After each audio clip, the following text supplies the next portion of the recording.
I would like to welcome everybody to our I3 lecture series hosted by the Masters in Digital Photography program at the School of Visual Arts. I am thrilled to have photographer Timothy Archibald as our guest speaker. Timothy's commercial work has been celebrated in Communication Arts Photography Annual, American Photography Annual, Popular Photography and Photo District News. His clients include Facebook, McDonald's, American Express, Netflix, and Botox Therapeutics, among many, many others. He is the author of the following books: Sex Machines, Photographs and Interviews, 2005, Process Media; Echolia, Sometimes I Wonder, 2010, Echo Publishing; and Home, 2015, Starlight Press. His personal projects have been presented at San Francisco MoMA, Emory University, and the Museum of Sex in New York City. My first encounter with Timothy's work was years ago with the body of work Echolia. It's a photographic essay on autism from the point of view of a father. I was just overwhelmed by the tenderness in the photographs and by their very studied minimalism. It was an intriguing combination. Timothy's love was really palpable, and his understanding helped guide me in seeing beyond the challenges of growing up autistic. His vision allowed me to intuit that children such as his son Eli have an entirely different sensibility to life, and that it is full of beauty and sentiment in its own right. Please help me welcome Timothy Archibald to our lecture series. Hey, thank you. Thank you for having me. I have admired your work, Mr. Permuth, for so long. I think it's great to finally, use this as an excuse to connect and to, be together, which is what I do when I try to bring guest artists to my program too. It's people who I've always connected with their work. So let me share my screen and we'll start talking about, we'll start looking at some work here. And thank you all for coming. My name is Timothy Archibald. I am a commercial photographer in San Francisco, and I am the Associate Director of the Photo Program at the Academy of Art University here in San Francisco, of which I'm in the building right now. And, it's a neat crowd we have here. It's a small crowd. And so, I'll let Tom and company decide how you want to handle questions. But when it's small like that, I'm always encouraging dialogue. And so you can ask things, but I guess, or if you want to put questions in the chat, whatever you'd like. But, I think as a teacher, I'm always someone who likes the dialogue, so don't be afraid to chime in if you have any questions. So, to me, the thing is, I always describe myself as a commercial photographer, although the message I think I oftentimes want to send is that, I was never a very good commercial photographer. And it was always, in my case, art directors liked my work, but it was never commercial enough, or it was never refined enough, or my people weren't really attractive enough, or something like that. And so, my career had a lot to do with me trying to be an advertising photographer. Occasionally, there would be jobs we could get. I would do a lot of editorial work, and I still do, and a lot of corporate work. And so there were places that my image making would always kind of fit in, and as in my career, as in, every kind of creative person's path, you go through various trajectories in your work. And there was a period for me where my pictures were funny. I was like the humorous photographer. And, then they were a little sarcastic, kind of ironic, at times. And, in where I'm at now, it's almost like that's not where I'm at all. My work isn't there at that point at all. And, people here at the school have asked me how to describe my work. And I would say real people all the time, very rarely models.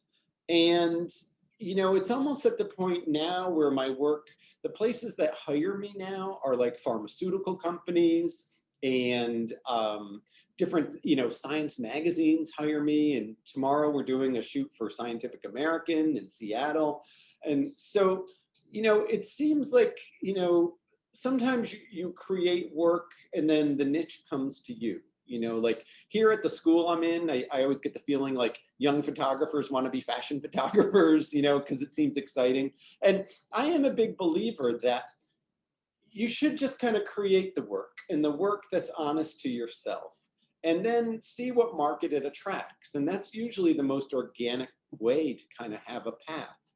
Now, all that being said, this type of kind of portraiture that I do, I've collected things that are commercial assignments and personal assignments to share with you, to kind of show you, how I make a living, and then, what maybe brings, kind of my work to life here.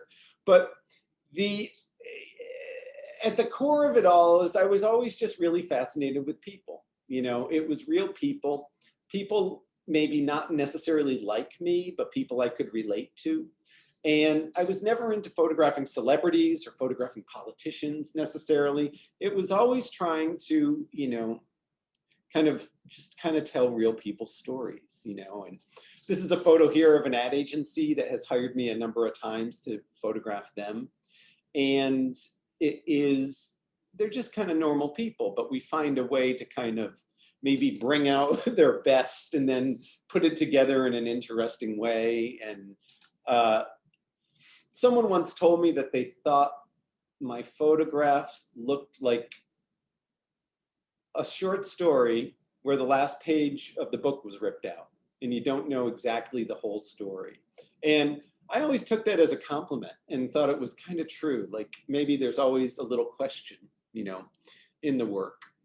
And so I think that type of, quality has come and gone in my work, over the years. But what I wanted to do today is, like, to me, it's important for photographers to know how to make a living, and I think myself, I always thought I would just be an artist. And then I realized that was so isolating and too hard, and it wasn't really in me. I liked the idea of doing assignments, and being out in the world and hearing other people's stories.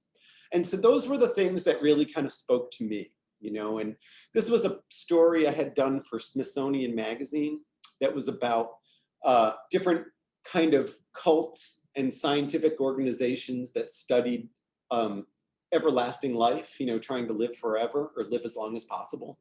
And these were two images that, we shot and we knew they would make a great spread in a magazine. And there was just something about the relationship of this scientist or this, almost kind of cult leader guy who was studying living forever with this,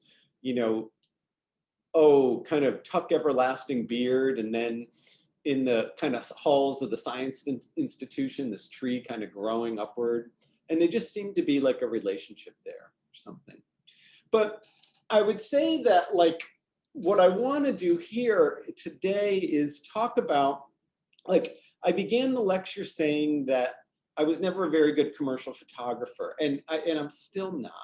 But it was always my personal projects that got me attention. And it was always the work I did for myself that people were like, oh, I like that. And they wouldn't know where to use that or how to have a place for that. But that was the work that always seemed to stick with people. And, over the years, I've had a lot of projects, and there's ones that, I've had a number of books out. Some were not popular at all, and they had big publishers behind them. And then there was, some I published myself, and some were big and some were small. So I've always had projects, and some that you've never seen before, some that just exist on Instagram. But I've always got something kind of going. And what I wanted to do is, let's look at a project that I had done a number of years ago, and I can kind of tell you how it shifted my career and how it changed things, for me. And this is a project, Echolia, that was referenced earlier. And, again, I used to be the photographer who my work was always about learning about someone else, like seeing a subculture and learning about them. And I had done a book called Sex Machines, Photographs and Interviews that were about these small time inventors all across America. And so for me, I liked using photography as a way to get out of my own life, really, as a way to learn about others, get out of my own life and my own responsibilities, literally leave my house, and kind of, let other people tell their stories. And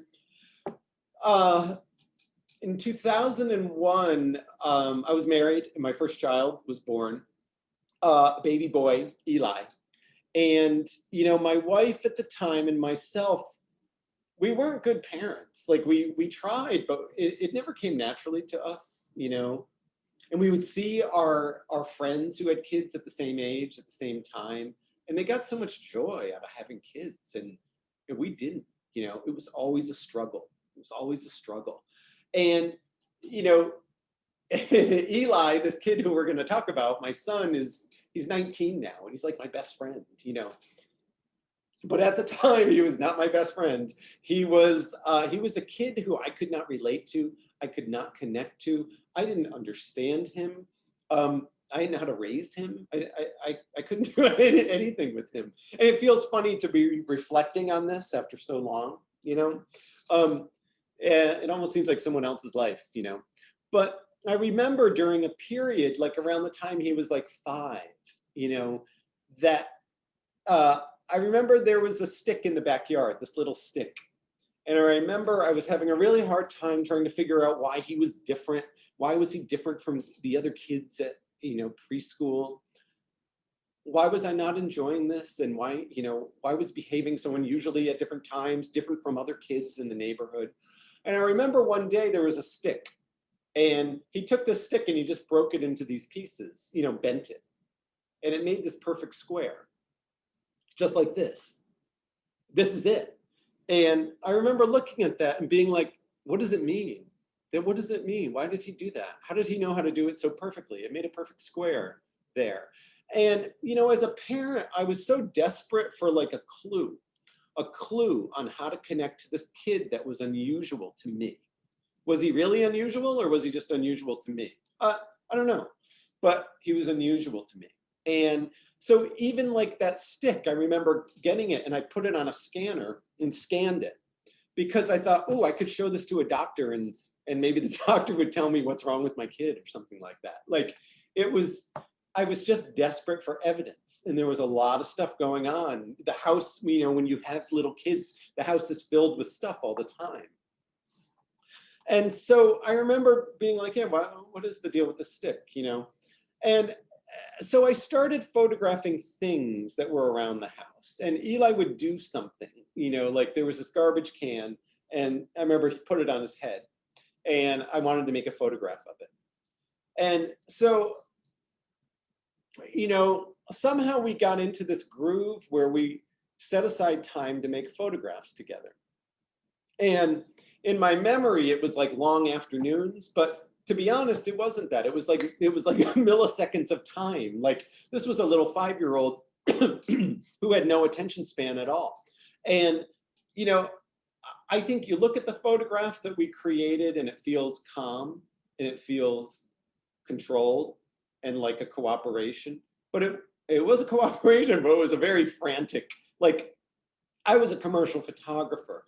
I was used to spending time directing someone, changing a little angle, a little bit, altering something to get exactly what I wanted.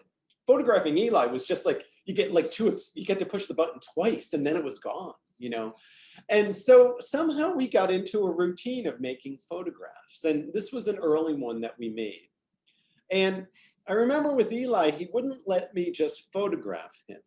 He wanted to see what it looked like. He wanted to participate. He would say like, well, here, I'll put the thing on my head and I'll stand over there. Now let me see it, early digital camera.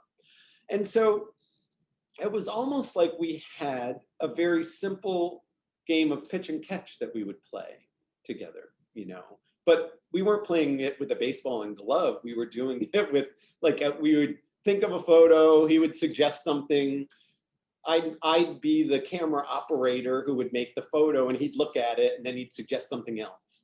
And again, it feels in my memory like it was hours, but I'm sure it was like split seconds, you know. But so this time was intense.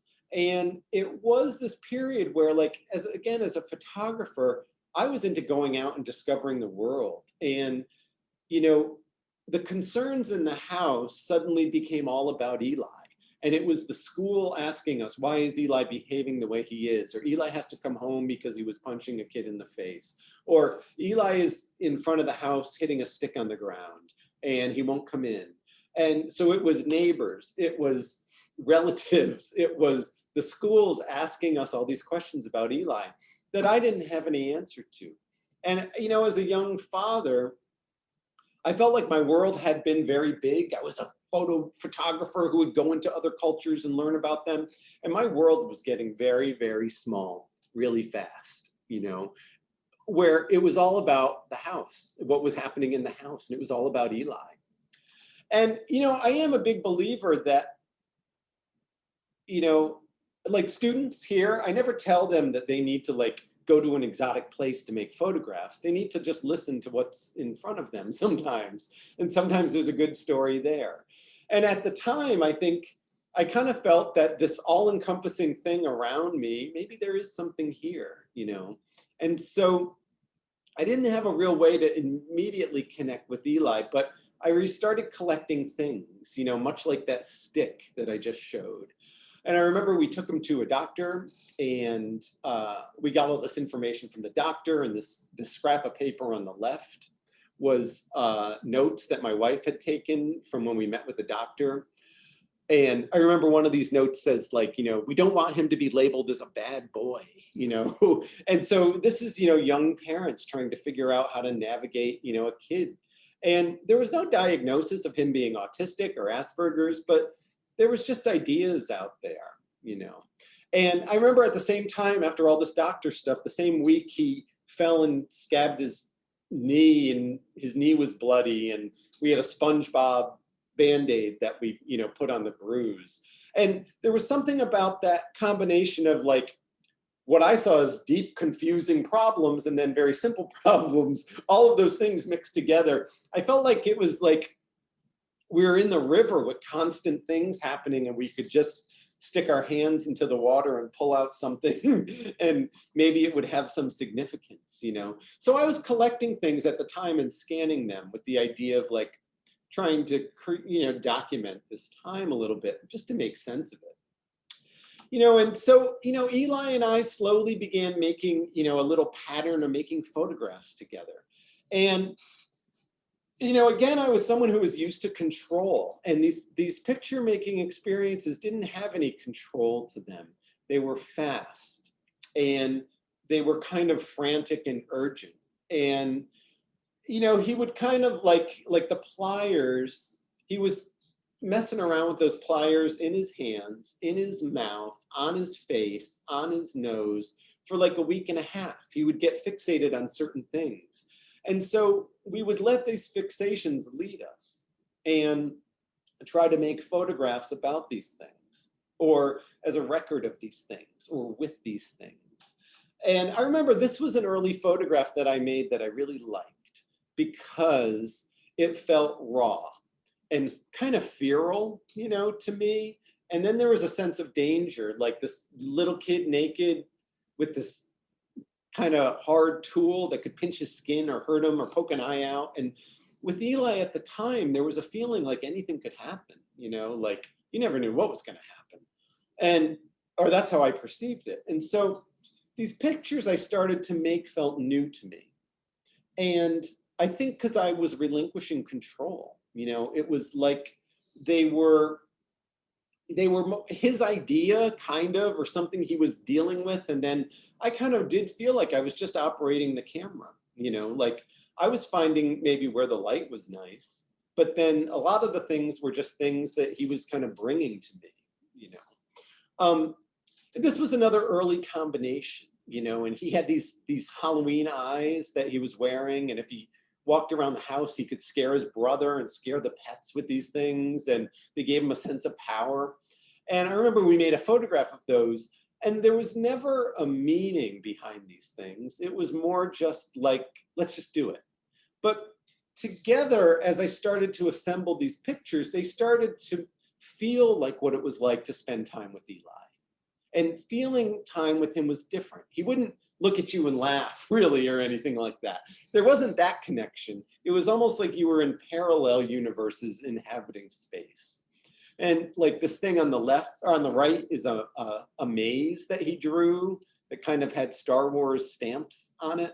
And I remember at the time I was kind of like, oh, well, if I put this next to a picture of him with the things on his eyes, it might kind of imply that that's a map of his brain right there, you know? And so these little kind of connections I was trying to make, you know? And then some of the images were more just trying to document him, you know? And some of the documentation was, you know, pure appreciation, but then some of it also was, I think I kind of felt like if I could photograph him and show the picture to a doctor, then the doctor would say, oh, okay, here, we can tell you what the problem is with your kid, and then we can happily write a prescription, and then all your problems will be solved. And so there was a feeling of that a little bit too, you know. I remember this was he wrote a note on like a word processor to the tooth fairy. It says, "Dear tooth fairy, from now on, you may take my teeth. Love, Eli." And that's one of his teeth. And then it's around the same time he was learning about the tooth fairy, he made this mask at school, and then he said, oh, take my picture, I'll be the tooth fairy, you know. And so there was this kind of little primitive feeling that maybe he was like, you know, inhabiting these characters, you know, oh, here, I'll be the tooth fairy. And then I think to me, it almost seemed believable because he was all in white and maybe kind of felt like a tooth, you know, or something. You know, and he would do things. And I think that, you know, the more I learned about autism, you know, I learned that there were things that, you know, kids would do to kind of keep themselves from being overstimulated, you know. And, you know, to me, they were wacky and wonderful and terrifying all at the same time, you know. This was him wearing a big envelope on his head. This is a Halloween costume that his mom made him. You know, in this picture, you know, this was, you know, I always confuse what he was trying to do with my interpretation of the photo. You know, at the time he had put this tube on his arm and was walking around the house and putting it into the ground as if he could like turn it into a gun and blast things or do various things. Or, but to me, when he got into this pose here, when we photographed him, it almost seemed like he was listening to something, or it was a device for him to like, you know, replace an arm, but also listen keenly to something. And so, you know, what he was doing in my interpretation of it were two different things maybe, and sometimes maybe they crossed over, but whatever it was, these pictures had a shock of the new to me. And, you know, and then I also felt that I truly was kind of connecting with my son. Like we had something to do together. We had a game. We had like an activity, and there was no games with Eli, you know, like there was no, he wasn't playful. He didn't play with toys or anything like that. And suddenly we had something. Here's where he discovered the power of the written word. It says, I don't like you. It was a note to his brother. And then this note to the right says, I hate you. And I think that was written to like a teacher or a classmate or something like that.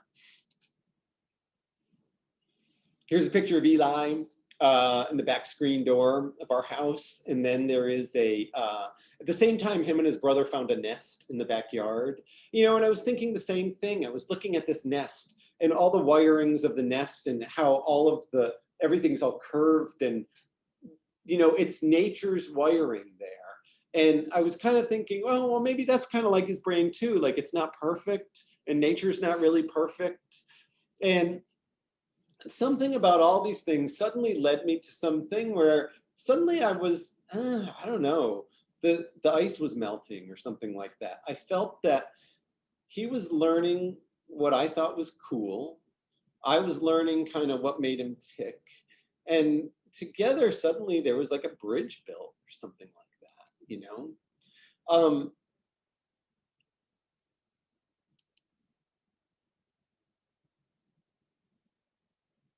Eventually in the middle of the project, he was diagnosed as autistic, and it didn't really change anything. You can't cure autism, and you can't, there's things you can do to make it better, I think, or more livable. I think it helped me understand what was going on better, but it didn't really matter. You love your kid, and I guess I felt like I had learned how to begin to connect with him, and so the that's what was important. I didn't really care about like some affliction that I couldn't really understand or didn't know how to do anything about, or how to improve or anything like that. And this is a picture here that I remember that kind of gets you into the process of our picture making a little bit. Him and his brother were playing with these plastic toy containers one night, and they realized they could fit their bodies totally into it. And by this time we had done a lot of these photos together, and it was like our thing that we would do. And Eli was saying, hey, we should do a picture with the toy thing because I can get right in it. And, I said, oh, well, let's do that tomorrow when the light's nice, because it's nighttime and it's dark and we just have lamps on, and it won't look as good, but in the morning it'll look good. And then, with all the seriousness of an autistic kid, he acts as if he understands exactly what I'm talking about and why the light would be better in the day and not at night, and he's like, okay, no, we'll do it after school. And so he comes home from whatever he was in, kindergarten, I think. And I knew he'd be coming home at a certain time and where the light would be good, and had the container there and the camera ready on a tripod. And I remember as soon as he came home, he knew right what to do. He had remembered, and like took off his clothes and climbed into this container. And I remember looking and being like, oh, it looks great. Okay, lower your chin a little bit. Okay, tuck your toes down. Okay, I think we got it. Click, click, click, click, click. And then he's like, did you get it? And I'm like, yeah, I think so. And he jumps out of the thing and comes over and looks at the back of the camera and is like, we got it. And then he just got dressed and ate lunch. I'm just like, this is insane. But I mean, part of it also was that I realized how powerful this was, that because for a minute, we were just peers. We were contemporaries making a cool thing. I wasn't yelling at him, and I wasn't frustrated with him, and I wasn't trying to like get him to stop doing something. I could just appreciate him. And he could be part of that too. And, there was just something special there, and I think that with, many things, he wrote open on a sheet of paper and closed on another sheet of paper. And, and I'm still seeing things as metaphors, trying to figure out if these are clues he's trying to tell me. And he was verbal for an autistic kid, but he wasn't emotional, You didn't connect with him on an emotional way. It was serious, I remember there was a log that he carried around all like for 2.5 weeks. Like it seemed like these obsessions lasted like a week and a half, 2 weeks, And I remember saying, oh, let's take a picture of you with your log. And he was like, oh yeah, no, let's do that. And then I kind of thought he would pose with it or something, but this is what he did. And there was something about with him where it always felt like he was like, his senses were working overtime or something like that. And, in retrospect, I never know if like, is it just the way I saw him, or is it the way he was, or, what was that? And still to this day, I don't know, And then, he eats the middle of the bread as a million kids do. But of course I was like, oh, I'll show that to the doctor, like he'll diagnose that. And I think a lot of these stories I'm sharing with you, they're more stories about a clueless parent who doesn't really know how to pull all this stuff off. The kid's just innocent and is just, going about his way, really. But these photographs were collaborations. They were definitely things where I was relinquishing control, and cooperatively we were making these things. And, it came to an obvious end, like, part of the kind of game was I would photograph him and he would photograph me. He was into using a Hasselblad film camera, where he could move every, take the dark slide out, cock the shutter, do all the mechanisms of that. Those things fascinated him. And I remember at one point I was like, okay, what should we do? And he was like, well, here, you go stand in the backyard and put this garbage can on your head.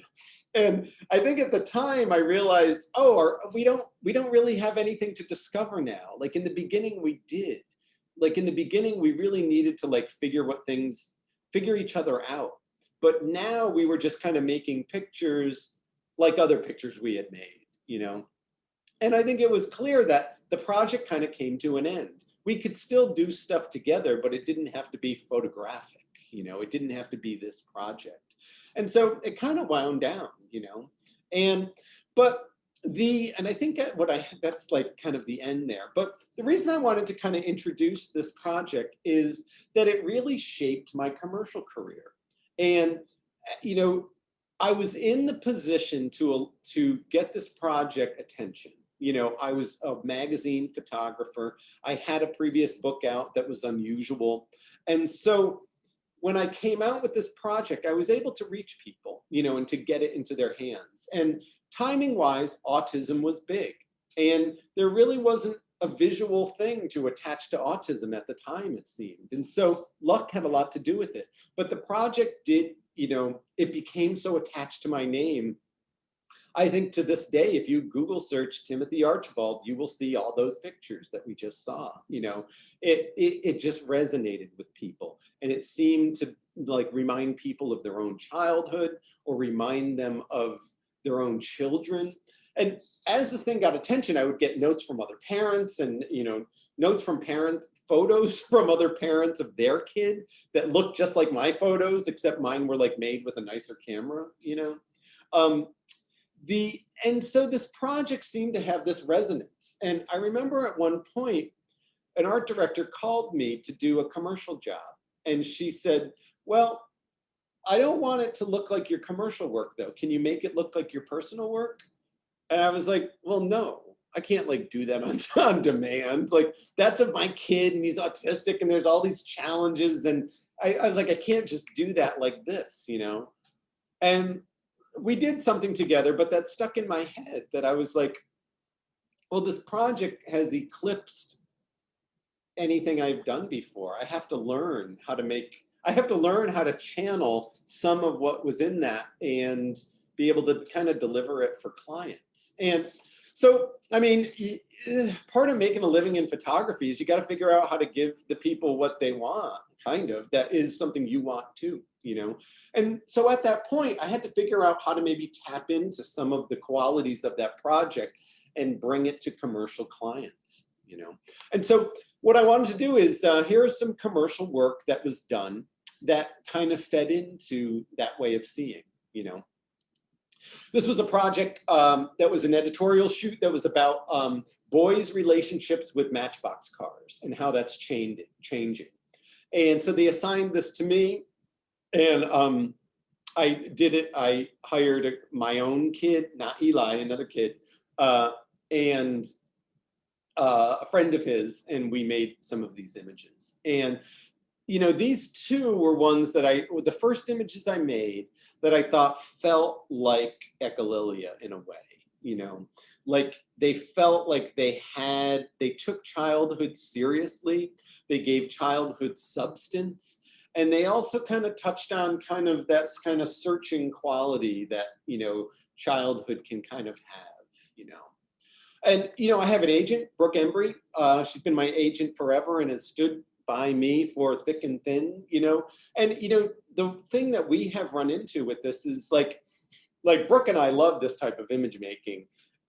You know, but kids in advertising, it's typically like they're laughing and they're on sleds and they're like eating ice cream cones and giggling and they're cute. You know what I mean? And I think with me, you know, childhood always had much more layers to it, many more layers to it.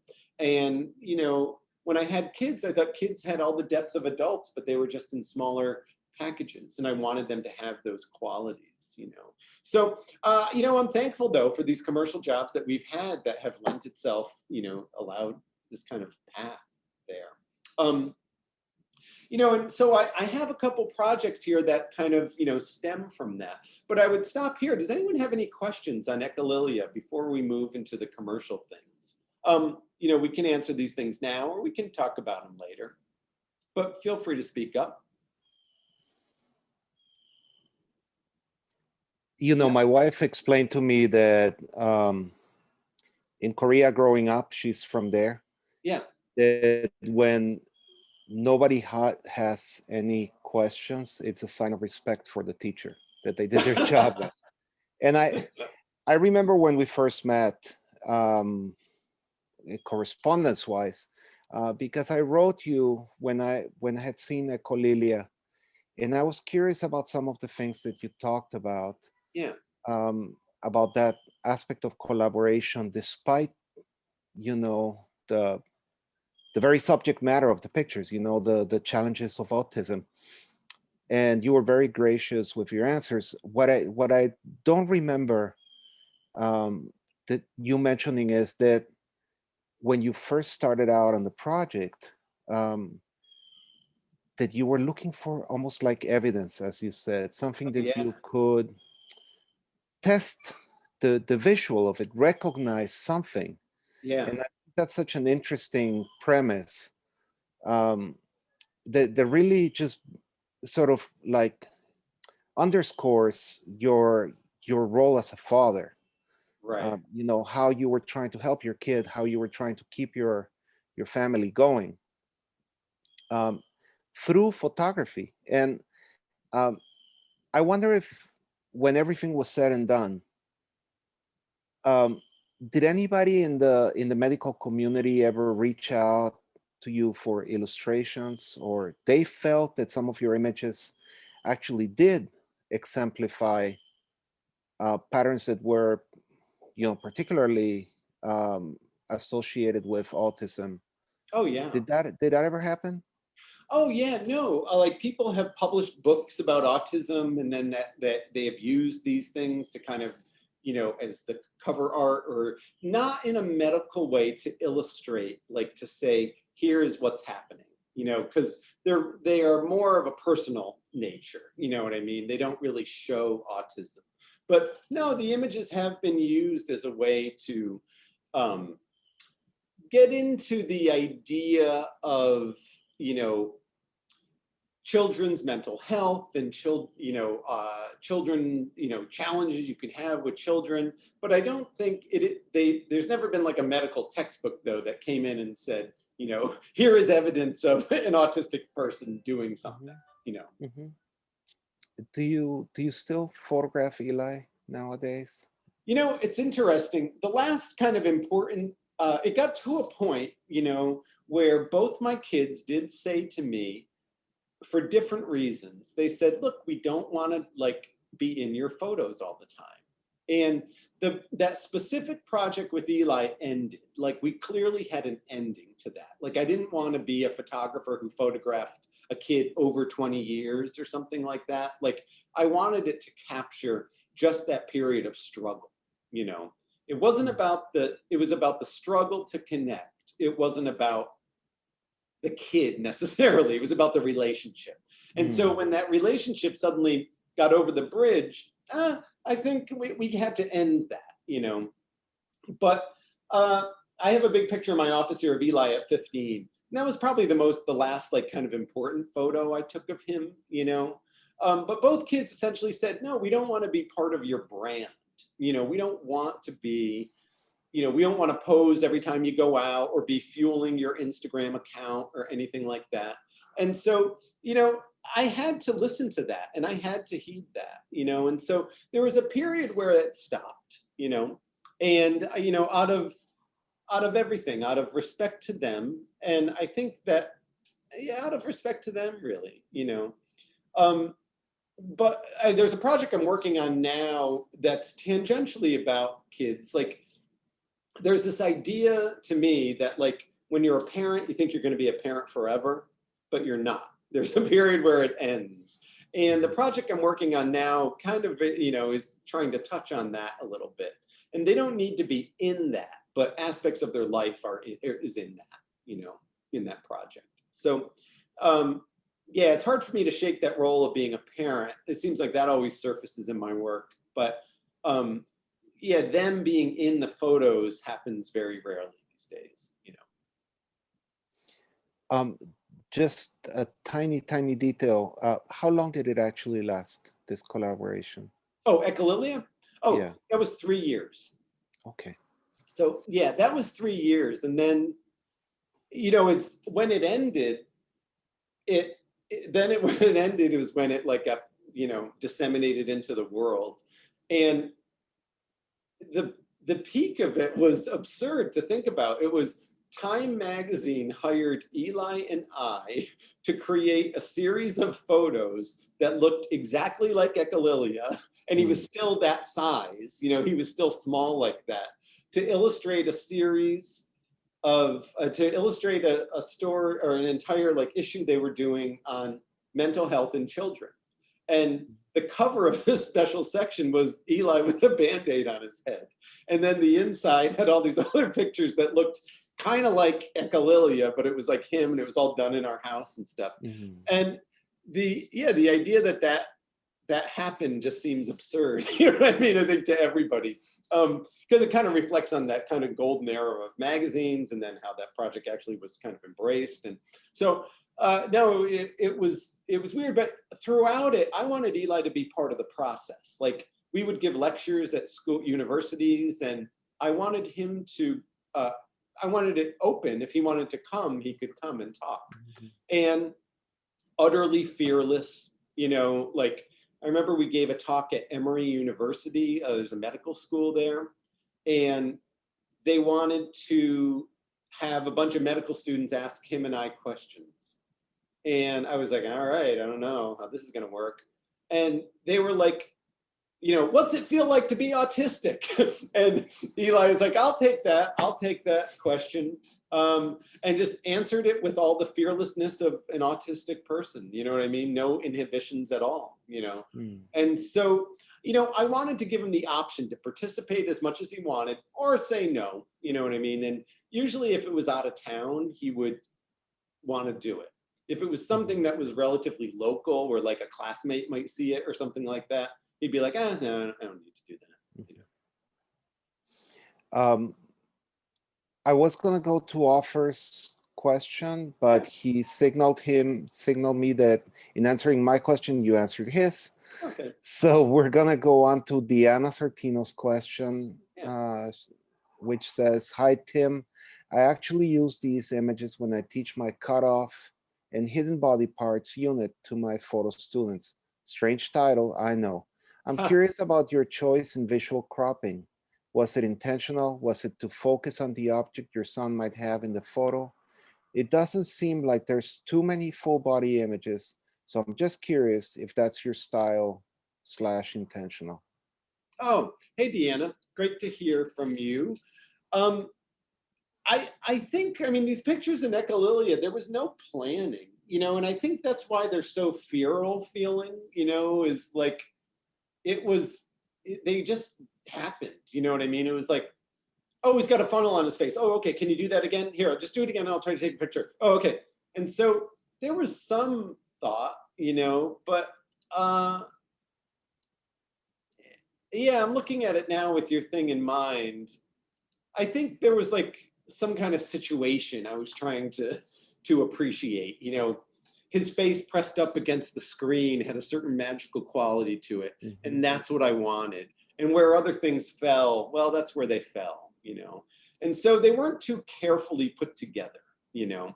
And I used to think that this project, like, I like the idea that you would show it to high school photography students, because I think these photos are very approachable. Like, they feel like photo 1 class, like, where it's like, well, just go stand by the window, the light's nice there, and we'll take a picture, you know? And so there is something with that I could see students resonating with them. They seem doable, you know? Did that answer your question? Yes, thank you. Yeah, you're welcome. Tim, do you want to go on to the second part? Yeah, let's do that. So, you know, these are commercial assignments where I was really trying to kind of tap into whatever people kind of liked about that other project, about Echolilia. And you're never going to have the same thing. It's never going to be the same, but some themes kind of surface, you know. There's something about the fingernails and the hangnails and the dirty fingernails here that, to me, that kind of, you know, that kind of timeless boy type of feeling and the tangibility kind of, came to life there. This was a project on homeschooling, and at this time, as I was getting known for that project on my son, anything that seemed to do with kids who had problems, kids who were like harming themselves, families who had some dysfunction, families in general, all of these things people wanted me to interpret, for their kind of stories and classes. And this was something on homeschooling here. And I always kind of liked this because I liked the messiness of the kids and the kind of sloppiness and unsocialness of the kids, which I thought was very real. Little homemade science projects here. These hands again with like scabs and skin irritations and dirty fingernails. And again, I was always into, photographing kids. I hoped that they were photos that had depth to them, and again, that treated these kids as if they were adults, or had the same complexity that we adults have, and this was an outtake from a shoot that was done on a designer who had kind of created these kind of characters here. And that was a kid who was in the office to spend the day with his dad, and he agreed to pose in some of the photos. This was for a story we did on kids who were compulsively overeating. We found an actress, a young actress to play this role. I always liked this. I thought the actress was able to channel this character. She was young, but had a depth of kind of emotion she could convey. And we rented a house for this, that we had this kind of beautiful refrigerator we could use as a backdrop. I always liked that picture. This is a more elaborate commercial thing where it was about teenagers not talking to their parents. And we had a prop created that we brought into the space that was this kind of three-dimensional thought bubble, and then suspended it in this, kind of designed room. And so, my pictures, I'll do elaborate things like this, but still try to keep them feeling kind of analog in a way, not too fancy or not too lit or something. I use natural light a lot now, natural light and reflectors, very rarely light something unless I have to.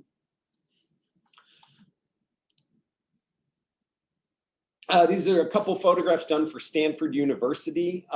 Stanford University has a magazine that focuses on the people who are affected by their kind of medical, discoveries in their medical, school. And it actually has been a really neat client for me because there's a lot of interesting stories to tell, not of the scientists, but of the people affected by the science, and that's always interesting, to me. These are two pictures from that. This is another project done for Stanford. It was a series of portraits of kids who have an undiagnosed disease, or a series of undiagnosed diseases. And there'd be kids who were like almost totally normal, but suddenly they couldn't walk, or they couldn't walk and couldn't talk. And there's something, as a photographer, I feel that the more you do it, the more you can find the subjects that you are uniquely qualified to do. And I don't mean the ones that you can do. I mean the ones that you can really bring something to, or you can approach this from a place of kind of confidence and comfort or something. And, when I was younger, I never had that. I freaked out about every assignment. And I think as I got older, these things with these kids who are challenged, or, adults with learning disabilities, or any of these things, I could be given kind of the most horrendous situation. And, my agent, Brooke Embry, could share stories of terrible locations that we've been asked to make beautiful photographs in. And, in this demographic, I'm just very comfortable. And I feel like I can connect with these people and I can understand these people. But more importantly, I think they can kind of connect with me. And somehow, whenever I have a project that is of this, it always feels magical, and I can't really explain it. It's almost like you begin communicating on a feral level, not a logical level. And it's definitely interesting way to, you know, make photographs.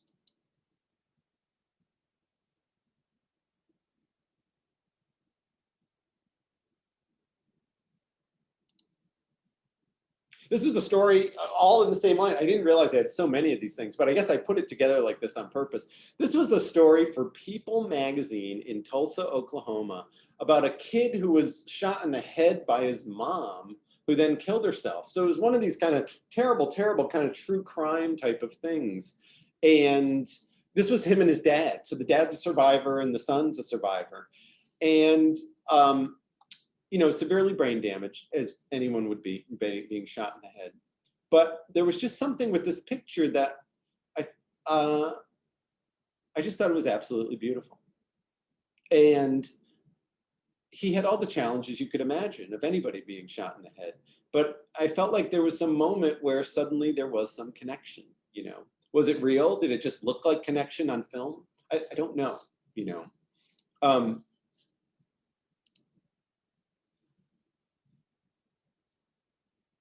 These are a couple more pictures from that story.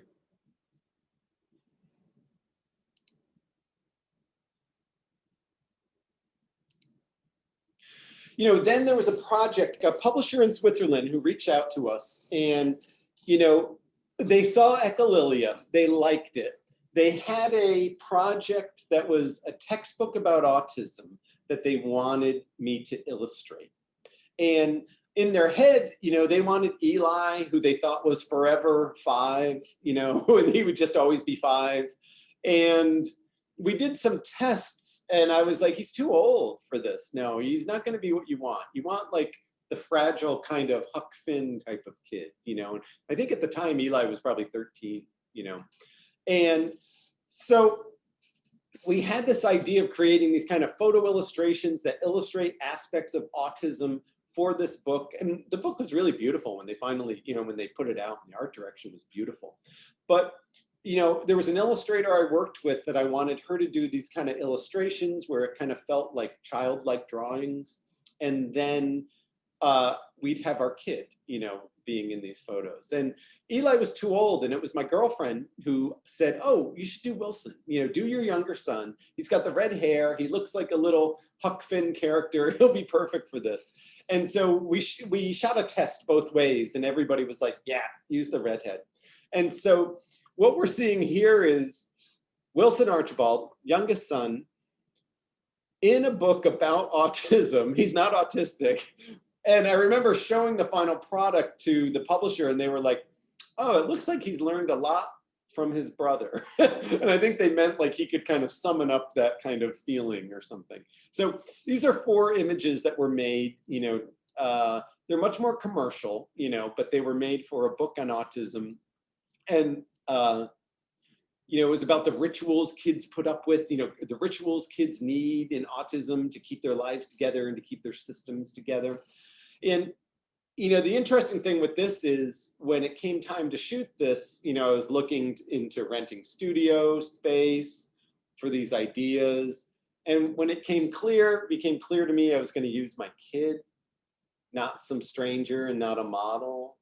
I knew he would never be in a studio in San Francisco for hours at a time. It'd be a disaster, you know.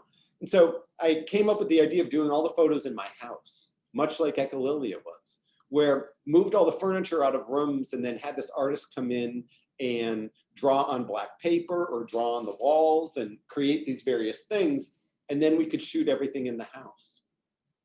And the key to that was, you know, my son could just relax and do his own thing until it was time for him to be in the photos.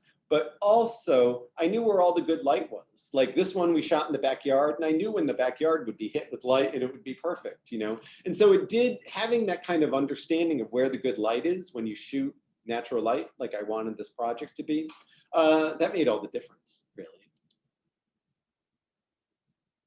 This is for the same project. This actually was Eli's hands, so I guess I used both kids, you know? I guess there was it just 3 there? Let's see. 1, 2, 3, 4. That's 4. So then, another project that was done around this time where, they felt like I was someone who just understood kids is this, it was a project on transgender teenagers. And it was transgender teenagers all in small towns around America. And, I think they brought me on this because they felt I could understand the teenagers, And in working on this project, the thing that I resonated with, the kids were mature beyond their years, but it was the parents that really kind of spoke to me. And I think, my way into this and to connect with the kids was to really connect with the parents first and kind of empathize with them about their situation and kind of understand it. I can't really say what the connection was, but I really felt like I had to kind of connect with the parents first to then be able to understand the kids. And again, these kids were, open to having their picture taken and very open about discussing what it's like to be transgender. So with them, the kids were all saying like, look, I can finally feel normal, And the parents were almost like taking a back seat they were letting the kids lead. They were letting the kids lead the life that they wanted to live and not like shut them down or control them. They were listening to their kid. And, I think in retrospect, I was wondering, why did these parents make such a connection to me? Or why was I think, and I guess I felt like they were doing what I had done with Eli. Like I was just listening to him, I was listening to him. We were kind of collaborating on things, but I was letting him lead. And, I think that if there's any recipe to connecting with anyone, sometimes it's important to like, you be the beta and, let them lead, be it a kid, a grandparent, a peer, a coworker, And so there was just something about these photos that I always resonated with me, This young woman didn't want her face in, but she would be in the photo, and oh, I loved that space where we made the photo and what the light was like and just her body language being as beautiful as it was, I actually like it better than if I had to like have her looking into the camera. This is another one of the kids.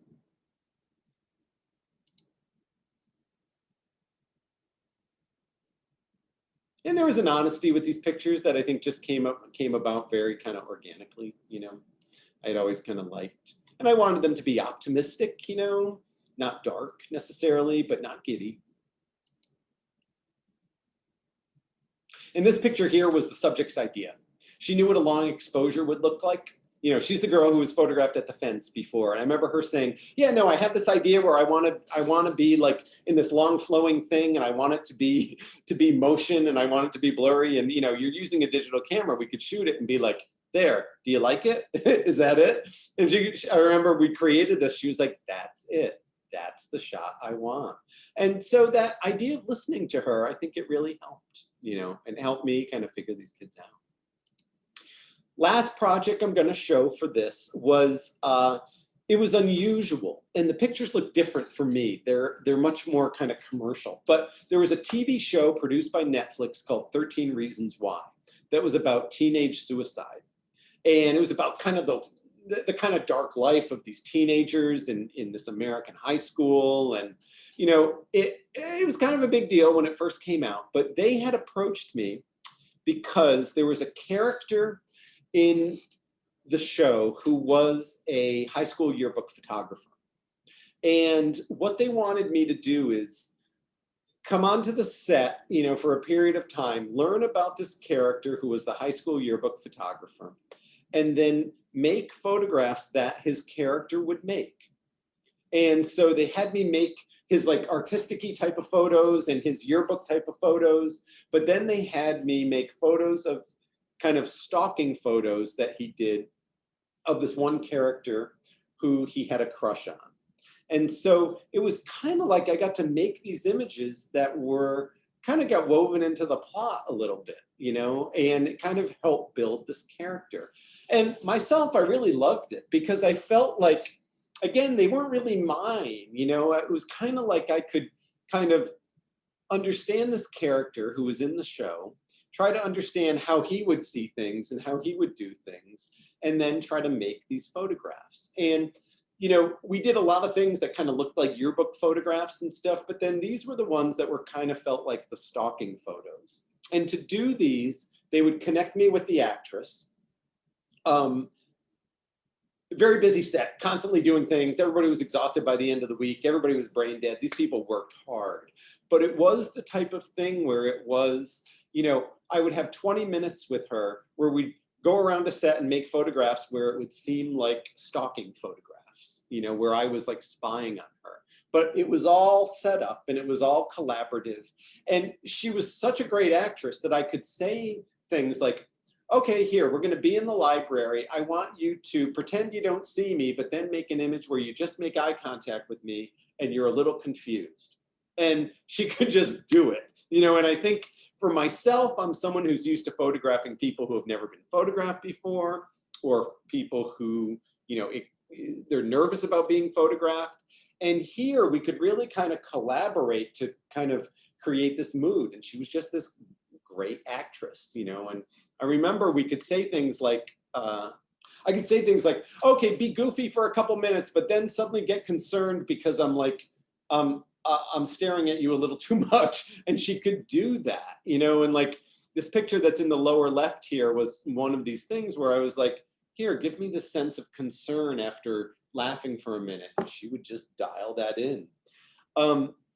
And so, it was interesting to me. I enjoyed this just because I thought that it was a chance to kind of interpret teenagers and see through someone else's eyes, And I remember a lot of working with the kind of art director on this. I would turn stuff in and he would be like, it's got to be messier. It's got to be messier, more out of focus, sloppier. This is a high school photographer, And so they were very into like trying to get, steer me into making it, as kind of maybe as sloppy as possible, And so this is, they would let things be big and out of focus and blurry, and that would be the thing, And so that's the last image, I think, of this collection here.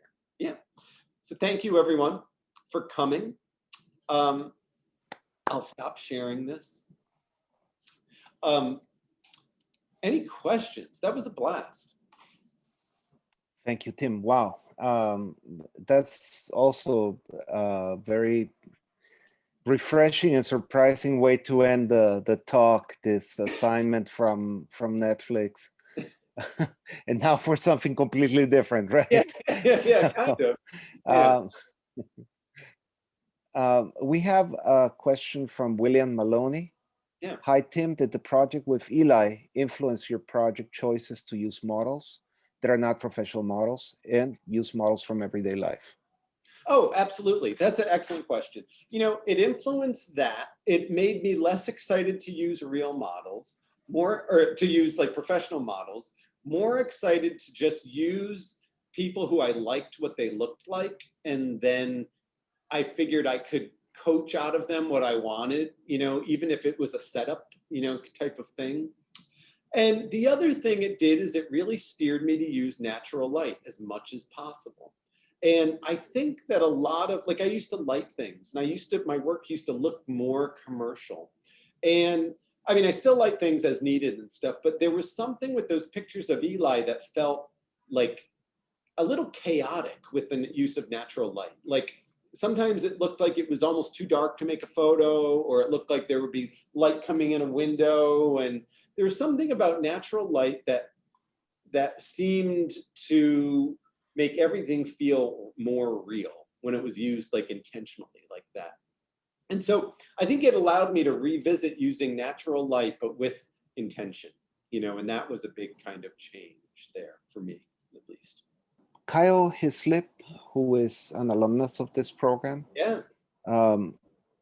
writes, Tim, as a parent of a kid on the autism spectrum, your work helped me find connection with my son.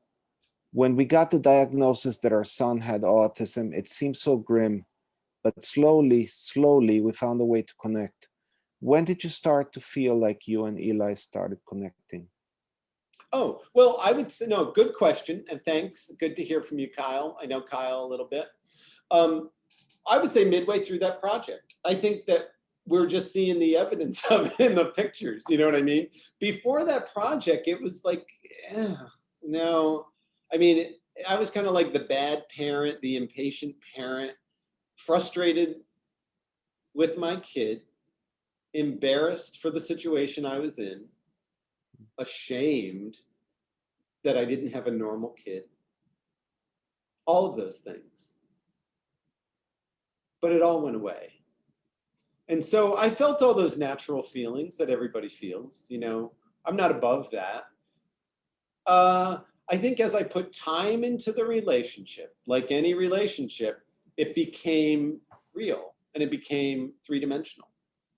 And so it had nothing to do with photography. It had to do with investing in the relationship. And I think that with any relationship, or your relationship with your parents or your job or your kids or your, you know, significant other, as soon as you ignore it, it goes downhill fast. As soon as you invest in it, things get better. And I think with Eli, I probably suddenly invested a lot in it. And that's when it changed for me, you know, where it went from being, oh, why did this happen to me, to like, oh, I can handle this, to this is beautiful. And so there's a big change, you know. Yeah, I would say that. Does that answer your question? Thank you. Thank you. Yeah. You know, I think there's a while where you're just sort of thrashing around trying to figure out like what's the way in here, like how do I connect, and then you start finding your way with each other, and it's so exciting, and all of a sudden like all those bad feelings, I had them all too, and they start to dissolve because, you know, there's just like little things that pop up, and then like you start connecting and it all gets better. So yeah, you know, I would say this though, time has made that project more romantic. And that project has gotten, like, every now and then I bump into something on the internet that says like, you know, loving dad connects with autistic kid. And I read and it's about me, you know what I mean? And I'm like, that's not what it was like, you know what I mean? Like it was painful and chaotic and it sucked. There was nothing good about that time. Like, but time has romanticized it, you know what I mean? And now people think of like, oh, you know what I mean? What a great dad. I was not a great dad, you know what I mean? And there was many things, you know, terrible bad parenting happening. But I think that that's with every story though, time polishes things, you know, and that is the case with this, you know. I remember one point, I'm divorced now, but my wife, who was Eli's mom, ex-wife, I remember complaining to her about, you know, a bad day we had with Eli, you know. This is after the book came out. And I remember saying, well, I want it to be like it's in the book. I thought things had gotten so good. And I remember she said, it was never like that. That was just your photos. It's always been hard. Like, that was a fiction you created, you know? And so I don't think she was wrong. You know what I mean? Like, I think that we all do things to rewrite history, and we all do things to make it so we can get up in the morning and put one foot in front of the other and like try again. And I think that that's probably what I was doing with that book, was trying to create a fairy tale, you know? But then actually life now is a fairy tale. You know what I mean? Like, you know, life with Eli is a joy, you know, so. I think you're so modest. I think you're so modest. Even when you said you're not a very good commercial photographer and all of that stuff, when you say you're not a good parent, and I don't mean to question any of what you say, but when I encountered Echolia, I also was sort of lost to the romanticism in a good way, in the way that, you know, the pictures are so sensual. Yeah. You know, the picture of Eli smelling the bouquet of flowers, or even, you know, the importance of skin. Yeah. And right. and you know, and how it's vulnerability, but it's also openness, because, you know, everything needs to touch, and these spaces that contain, you know, that plastic container that you referred to, it's funny when you talk about how it was instantaneous and combustible and chaotic, Yeah, yeah, yeah. and you would never get that from the pictures. I always, when I show this work to my students, I always say, I mean, look how minimally constructed these photographs is. Look how there's nothing extraneous, nothing redundant, nothing that shouldn't be in the picture. They're really pared down to the essence of what the situation is, and that comes from Tim's work ethic as a commercial photographer. That's how I describe Oh, it. yeah, no, I think And so. little did Yeah, I yeah. know, that it actually shaped your commercial career in such deep ways. But I always guessed that it came from your, you know, laser focus as a commercial photographer, and your ability to control just about any situation.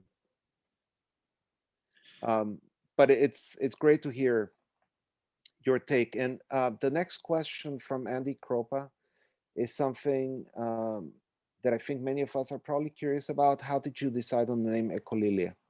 Oh, hey, Andy, good to see you. I know Andy, he's come speak at our school here.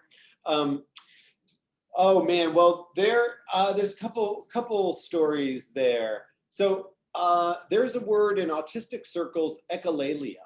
And you know, when you think your kid's autistic, you read every book that's out there and stuff. And I remember coming across this word and I liked it because it sounded like two things. Like it sounded like echo, like hello, hello, hello, like echo. But then it also sounded like a flower, like lily, you know, like a lily. And I thought, oh, this is good because one, I never heard this word before. It's very rare that there's a word you've never heard before that you don't have any baggage with at all. So I was like, oh, I like this. And I think I even said like, oh, if I ever do a project, I'm calling it that. And so I thought that, you know, spending time with Eli felt like no other time. Like it had a weird kind of parallel play feeling to it. And I thought that if I chose a word that didn't have any baggage to it, you could project into it. Like those photos could become echolalia, if you know what I mean. Like, because you don't know what echolalia is. And so, yeah, some of that was going on in the back of my mind. And then the shameful or realistic part of it was then I spelled it differently. The real word is echolalia, and it has like an A in the middle. And I thought that sounded a little too medical, but then I wanted it to be echolalia. And then also I felt if I changed the spelling, then I could own it in a way, not in a copyright way, but you could search it and find that project, you know? And so there was an internet awareness, you know what I mean, to that as well, a little bit. But it really was that idea of, I thought the word, no one knew what it was. So that project could be it, if you know what I mean, you know? But in a sense, a lot of people, they always mispronounce it. They don't know how to say it. They don't know what it is and stuff like that. So I don't know if it was wise or not, you know, but it did. I wanted, whatever those photos were, I wanted that word to be it, you know. Beautiful, beautiful. Somewhere between echo and melancholia, really, for me. Oh, that, yeah. There's that as well. Yeah. No, it has that kind of exotic / medical feeling to it. Anna Rose Monroe, Yeah. what are the primary ways that you feel your personal work informs the type of clients you take now? What are key concepts that you bring from your personal work into your commercial work today? Oh, Anna Rose, good to see you. Thanks for coming. Anna Rose is a student here, great photographer. You know, rather than the clients I take, let's answer that in terms of the clients I attract. Because I probably take anything, but those who I attract are different.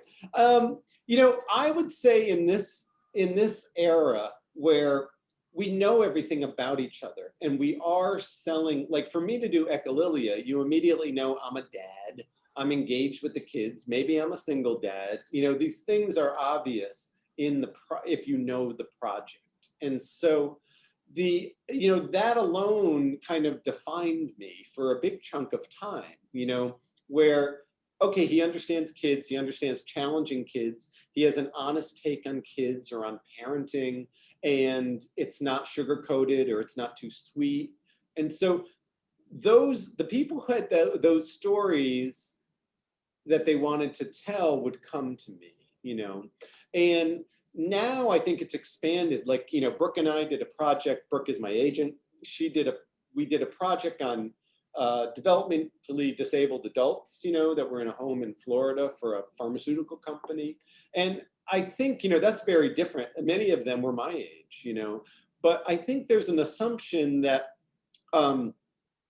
if there's a subject that's hard to connect with, they feel I can connect with them, and that's who seems to come to me now, and also those are the ones I'm excited about too, because I do kind of feel like, oh, I can do that, and a lot of times when you have that, as a young photographer, there were periods where I wanted to do things that were elaborate productions or things that were funny, when I was trying to be the funny photographer and the ironic photographer, all these different things. And now I think I'm into much more kind of, it's about connecting with the people.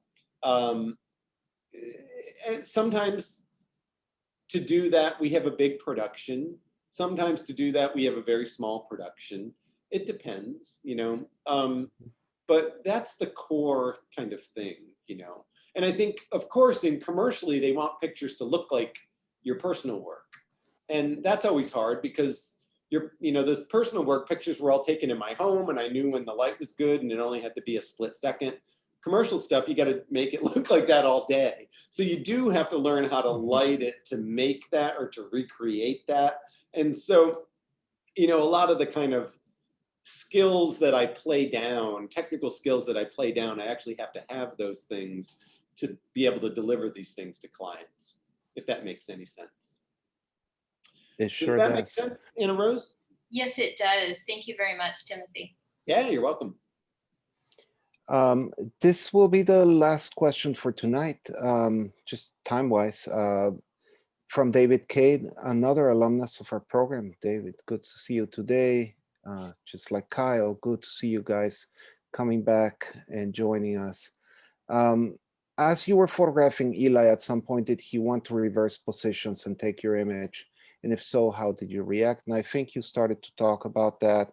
But if I could piggyback on that question, Yep. Did he actually take any picture that really surprised you or show you a side of yourself that you weren't used to seeing?